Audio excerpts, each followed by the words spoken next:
This was a crisis which I never saw in my life.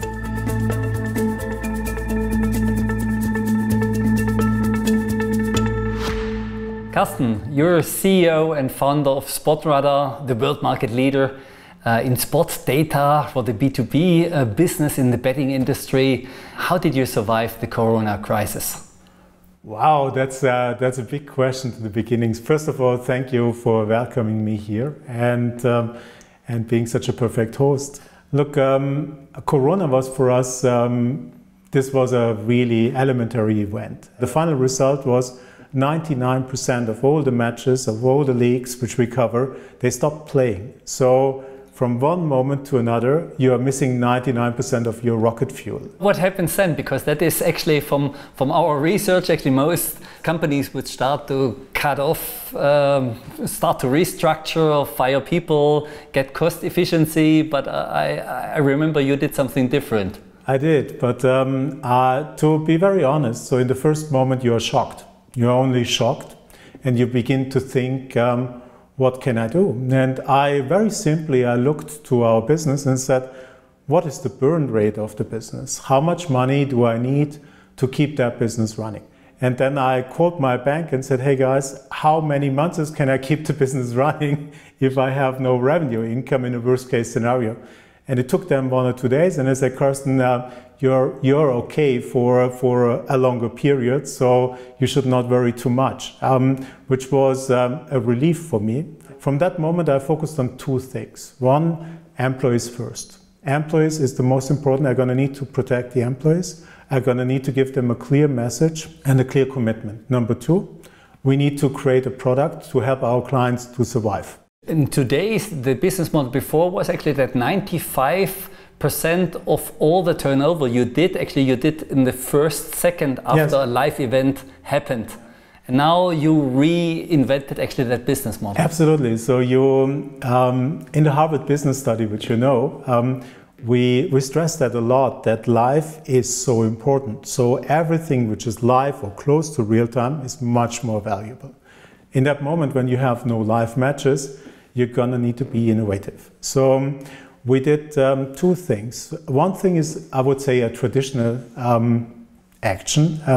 Said which sport can we produce that we are giving betting opportunities, that we have streams from the sport, and that we can do the normal business model which our clients are used to. And there are some sports which are really good for this. For example, eSport with FIFA 2020 is perfect for it because the players are sitting at home in front of their computer. Of course, you need to model new things. You don't know those players, you don't know their skills. So that is an exercise to quickly come up with algorithms to predict how one player is doing against the other. But at the end, the venue is perfect because the venue is your home playing ground. So it's your home office. Players are playing from computer to computer.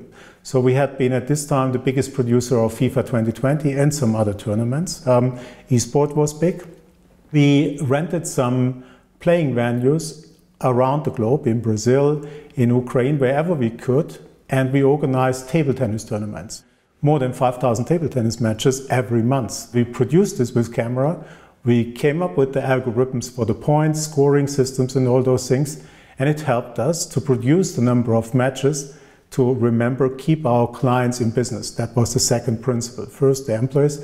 Second, keep the clients in business. You said 500 software engineers worked on it. I think, if I remember right, you have 700 service software engineers worldwide in 10 countries, distributed. How did you focus them all actually to that one goal, to rethink that business model? That's very simple. So you need to have the people being bought into the mission. They need to have trust that there is a clear guidance. There is somebody who knows how you get out of this, and you need to react very quickly. You have no time to read whatever management books. There are a lot of management books for crisis or something. This was a crisis which I never saw in my life. It was both. It was the contribution and distribution side, bang, broke away. So in this moment, it's really important to focus and to act on the main principles. It took us 4 weeks to come up with the full product for this, with all the algorithms, visualization, distribution, API feeds. Usually that takes us minimum 20 months. Q&A on top of it, I would say another 2 to 3 months. And we did this in 4 weeks. And we got it licensed in most of the jurisdictions, because most of the jurisdictions said, if that product helps to keep this business area alive, we're going to help you guys that you get a license for how you simulate this. And it was not easy. So if you speak to a government regulator and saying, you know what, this is AI, this is machine learning, this is how we do it, this is not an RNG or something, they looked at me and saying, are you serious? If you give me 3,000 lines of code, how should I ever understand what you're doing? And I said, well, our clients trust us that this is a neutral base. They understand this. So hopefully you understand it too. We can explain you basics, but never the whole principle. And that was working great way. So within this crisis, I saw big solidarity on the business side, on the employee side, and that made it possible. If we look to the future, we wrote a Harvard Business case study on Sportradar together with my Harvard strategy colleague Ramon Casadesus-Massanel, and actually we had the title From Data to Storytelling, which includes that Sportradar wants to think also about the media industry. How far would you go, and how close is the media industry from today's core competence in the betting industry today? What we see and what is driving us and where we have the passion, that's sport. Sports betting is a piece of the sport industry, and if we look at from it holistically, the sport fan, let's say this is 100% of what is interesting for us, the sport fan, for all the sports, at the moment 65 different sports around the globe. So this is our interest. We look holistically on the sport fan, and a 20% or a 15 or a 25% of those sport fans might be sport bettors. We have the right products for them, and we deliver this B2B in this industry, in the sports betting industry. The rest is covered by the so-called media industry, is covered by teams and leagues, which needs analytics about the players, about the performance. The trainers need this information from data scientists, and this is a super interesting industry. So we look from it from a holistic perspective on the sport fan. And if you ask me now specifically about media, I think we see a big transformation in this industry. So traditional broadcasting is not going to work like it worked before. It's still there, but many people don't consume a live match for the whole time, because they simply say, I don't want to spoil my time with watching it for 90 minutes or 60 minutes or whatever. So I'm interested in understanding this player, understanding the match. I'm interested in the main highlights, but I want to get them live. I want you to give me this information whenever I need it on whatever device I have it.